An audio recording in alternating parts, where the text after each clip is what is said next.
Hello, this is Steve, Dichroic Glassman. Let's pick up from the borders and let's talk about what's going on over here.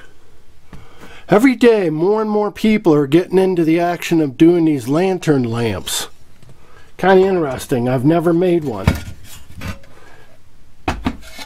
You can get them almost everywhere. In fact, this one came from Pier 1. It was $15. It's awesome. Hinge door and everything. Some people are getting them from other sources, IKEA and what have you.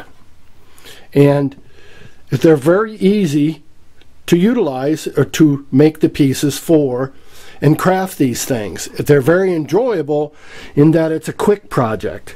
You can get it done, completion, of course, satisfaction. So let's talk about, okay, what do we do now? Well, first thing you're going to do is you're going to take out one of these pieces of glass.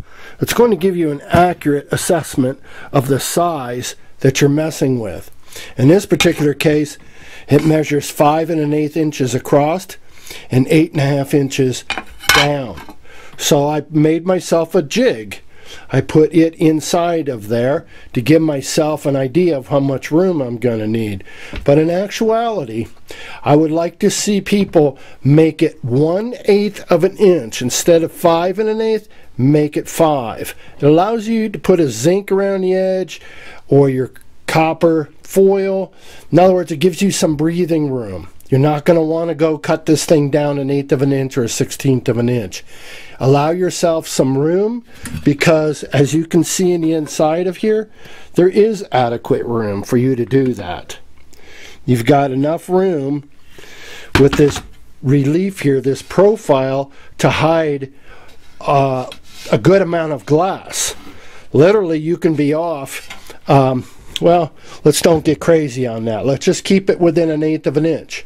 So build yourself a jig. This would be 5 1/8 by 8 1/2. I use the 8 1/2 because the glass is 1/4 of an inch from the top where it measures the glass that came with it. So I told myself, well, that's nice. I'll just use that. So you're going to make yourself a jig. I am compiling a generous, this is the maximum box. This is going to contain this is going to contain 10 pounds of very accurately cut glass. All kinds of glass. Optimum, strange textures. Look at that. Fun stuff. Here's Noogie. So you're going to have all kinds of fun sizes at random.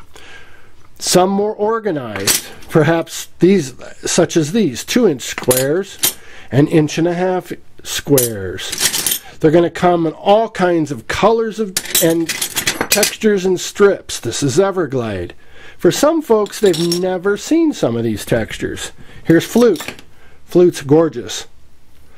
In fact, the thing I want to impress upon you is that when you're using a clear texture, the glass hits the texture and glistens, or the light hits the texture and glistens from a candlelight or real light. You'll see that in your stained glass when you look at it in very low lighting, how brilliant and how beautiful the clear glass accentuates. So basically, it's kind of like a puzzle, if you will. You're just looking for pieces that you're going to get in your box, and you're going to start putting them together. If they don't fit and they're oversized, what have you, do you have a Morton board so that you can rectify the circumstance and cut it off where you need to? Some folks don't have a Morton board system. All you really need is a nylon, you don't call it a T-square, but a right angle. And it's just going to slide over your piece of glass, doing this one-handed. But as you cut, you hold down here, and you would cut your glass on your line. Since these strips are very accurate in their width, they might not work for you in their length, but you have nice enough pieces that you can just use this square as your guide and make nice little cuts so that you could technically take that little clear piece and drop it into here. I wouldn't want clear next to clear. I might not even want to use a bevel next to clear. That's up to you. I don't want too much clear next to clear. I would throw another glass in there if I was. This is 1 inch. There's a lot of 1 inch and 3/4, so, and 1.5. There's a lot of standard sizes in here along with random cuts. So you just put your piece of glass in there, mark it, come over here and use your square. Making it easy. In other words, within your reach. You don't have to buy a Morton board system and wait for the mail.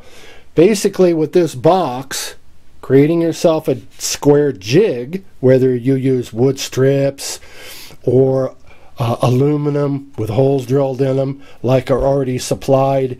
Morton sells those strips and use little fine nails. It doesn't matter how you arrive at whatever your border is going to look like. It's basically taking these pieces.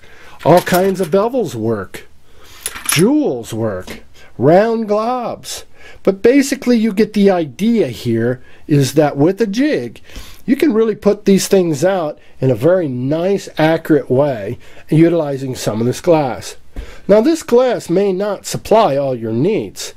You might decide to go into utilizing and picking out the blues, the purples, the lavenders, perhaps, and finding all of those within range, yep, that one, within range of the box was supplied to you, and perhaps you've got some other glass. Perhaps these really ice the cake for you. Colors you wouldn't have had, textures you wouldn't have normally had. So this box could be an incredible supplement. This is 10 pounds. That's a lot of glass. I'm not going to just pack them in here blah. I'm going to stack as many as I can and isolate them, create a little padding so that I can effectively ship these boxes in medium priority boxes. This is the maximum, only 10 pounds. After I bring this to a nice pack so that I can ensure the safety somewhat, utilizing a foam like you see over here, and I can create a nice little package and hopefully get it there in a great, in good shape so that you can whip out these panels. I notice a lot of people find it imperative, and I want to suggest something that might not be thought of all the time. I've seen people have very extravagant patterns all the way around.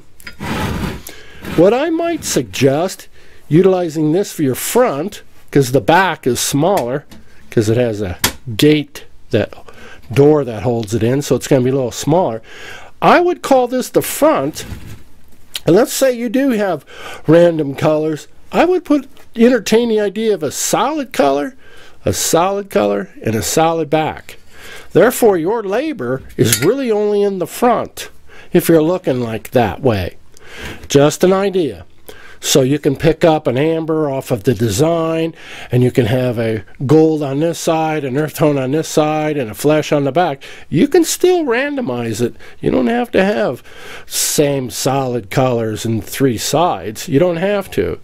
But anyway, just throwing a thought at you, if I was going to make this, I'm not really psyched about making a design, a heavy design, in, say, all 4 sides.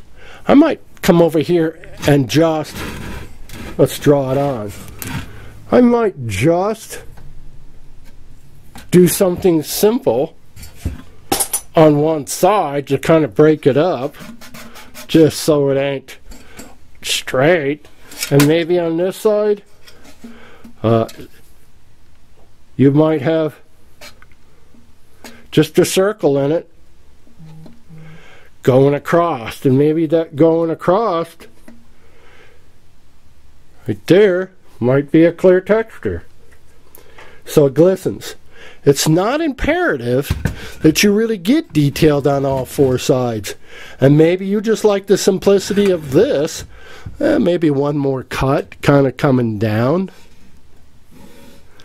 Something simple, but elegant, because the whole composition is square, it's tight. No matter if you have 100 pieces in a side or 5, the accuracy of the housing is still working for you. It's not like the more detailed your compositions are that it makes the housing any better. It is what it is, with or without your glass. You're now adding embellishments to it. So just a thought for some people that are really kind of wrapped up that they have to have a dramatic design all the way around. Just entertain that possibility, if you will. So again, the beauty of this master box, this will be the maximum, 10 pound will be the maximum, gives you a really good idea of being able to lay things out like this, and an idea of what you have that might go with it as you lay this out in its little piles of strips and clear textures and all that kind of stuff. Then you see what you can utilize, what you have in conjunction with this box. Get yourself a nylon I believe Inland still makes them in 2 colors, and they're handy to have. It's kind of like a little mini, well, accuracy Morton board, if you will. This is very expensive to buy that setup.